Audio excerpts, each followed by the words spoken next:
triangle particulier. Alors un triangle dans lequel il n'y a rien de spécial, vous avez l'habitude d'en croiser, c'est ce qu'on appelle un triangle quelconque. Nous, on va s'attaquer ici au triangle particulier. Alors quel est le premier type de triangle particulier que vous connaissez?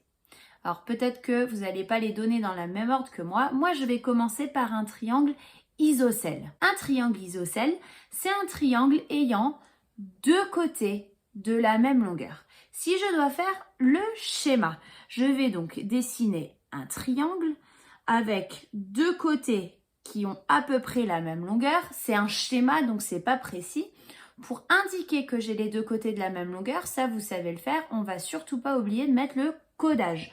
Donc je vais venir mettre mon codage, par exemple un petit rond sur chacun de mes côtés. Je vais donner un nom à ce triangle pour pouvoir donner un peu de vocabulaire spécifique. Je l'appelle ABC. Et quelque chose de spécifique, c'est que le sommet A, c'est le seul à toucher les deux côtés de la même longueur. Il est un peu particulier de ce fait, c'est ce qu'on va appeler le sommet principal. Et de la même manière, le segment BC, c'est le seul qui n'est pas de la même longueur que les deux autres, il est donc aussi un peu spécial et on va l'appeler la base. On continue avec le prochain triangle particulier, c'est le triangle équilatéral. Qu'est-ce que c'est? C'est un triangle qui a ses trois côtés cette fois-ci de la même longueur. Donc si je veux faire le schéma, c'est assez facile. Il me suffit de dessiner un triangle dont les trois côtés ont à peu près la même taille. Je vais venir mettre le codage m'indiquant que les trois côtés sont identiques, même si sur mon dessin ils ne le sont pas puisque c'est un schéma fait à main levée.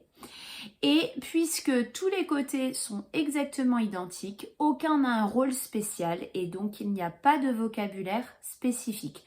On peut donc passer au dernier triangle particulier et il s'agit du triangle rectangle, un triangle ayant un angle droit.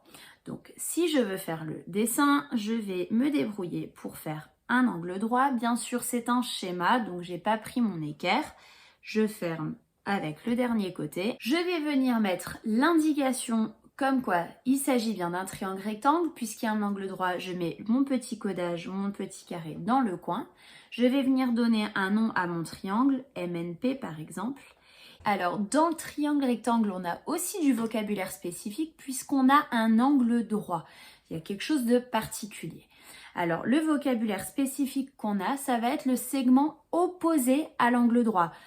Donc celui qui est en face, autrement dit le segment NP, et celui-là, il s'appelle l'hypoténuse. Donc un mot de vocabulaire à connaître, le côté opposé à l'angle droit dans un triangle rectangle s'appelle l'hypoténuse. Voilà pour les triangles particuliers.